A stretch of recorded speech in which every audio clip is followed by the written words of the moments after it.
अध्याय 3 शिक्षा आज की आवश्यकता। शिक्षा न केवल मनुष्य के जीवन के लिए महत्वपूर्ण है बल्कि देश के विकास में भी सहायक है। किसी भी समाज की प्रगति के लिए शिक्षा एक जरिया है।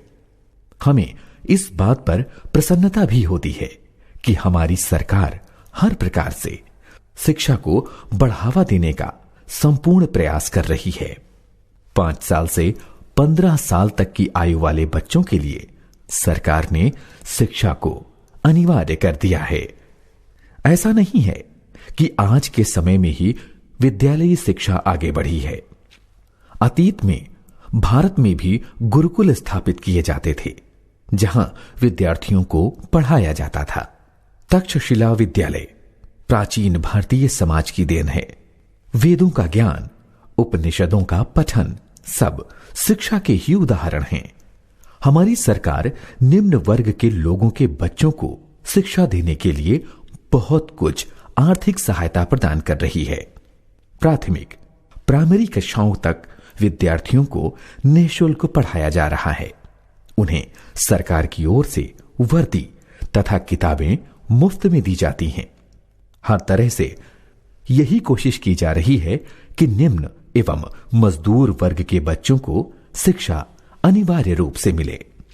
अच्छे से अच्छे विद्यालयों में भी आर्थिक रूप से कमजोर EWS लोगों के बच्चों के दाखिले के लिए सीटें आरक्षित की जाती हैं। बढ़िया से बढ़िया स्कूल भी ऐसे बच्चों को दाखिला देता है। जो विद्यालय इस नियम का पालन नहीं करते उनके विरुद्ध कार्यवाही की जाती है। इससे निम्न वर्ग के लोगों के बच्चों को अत्यंत बढ़ावा मिल रहा है। आज से कुछ समय पहले सरकारी विद्यालयों में शिक्षा का स्तर सही नहीं था, मगर अब सरकार इन सरकारी विद्यालयों के स्तर में सुधार लाने का संपूर्ण प्रयास कर रही है। पढ़ाई में कमजोर बच्चों के लिए गर्मी की छुट्टियों में भी कक्षाएं चलाई गईं। अभिभावक शिक्षक सभा भी आयोजित की जाती है जिससे अध्यापक गण छात्रों के विषय में उनके माता पिता से बात कर सकें। देश के अविकसित क्षेत्रों में सरकार द्वारा बहुत से शैक्षिक जागरूकता अभियान चलाए जा रहे हैं। इसका एक उदाहरण सर्व शिक्षा अभियान है। सर्वोदय विद्यालय तथा प्रतिभा विकास विद्यालयों को बढ़ावा दिया जा रहा है। देश में शिक्षा प्रणाली के स्तर को बढ़ावा देने के लिए हम सबका योगदान अत्यावश्यक है। स्कूल और कॉलेज प्राधिकरणों द्वारा अपने छात्रों में रुचि और जिज्ञासा को बढ़ावा देने के लिए शिक्षा के कुछ मुख्य उद्देश्यों को निर्धारित करना बहुत आवश्यक है। उन्हें शुल्क संरचना पर विचार करके शिक्षा शुल्क में कमी करनी चाहिए। कई बार शिक्षा शुल्क की अधिकता विद्यार्थियों की शिक्षा में बाधा बन जाती है और वे अपनी पढ़ाई जारी नहीं रख पाते।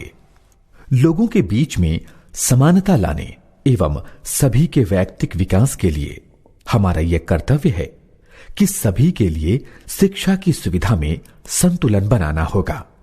शिक्षा का सबसे बड़ा लाभ यह होता है कि आसपास की नकारात्मक वस्तुओं में हस्तक्षेप करके उन्हें सकारात्मकता में बदल सकती है। एक शिक्षित व्यक्ति निर्णय लेने की क्षमता रखता है।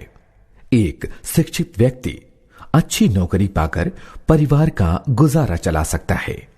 एक शिक्षित व्यक्ति अंतरराष्ट्रीय स्तर पर संबंध स्थापित करने में सक्षम होता है। हमारे देश में अनेक शिक्षाविद हुए हैं जिनमें भूतपूर्व राष्ट्रपति डॉक्टर सर्वपल्ली राधाकृष्णन प्रमुख थे। उन्होंने शिक्षा और शिक्षकों को इतना बढ़ावा दिया कि उनका जन्मदिन 5 सितंबर शिक्षक दिवस बन गया। हम सब भारतवासी उस महान आत्मा के सदैव आभारी रहेंगे जिन्होंने शिक्षा को बढ़ावा दिया। एक ने एक को पढ़ाना है, इस नीति को अपनाना है।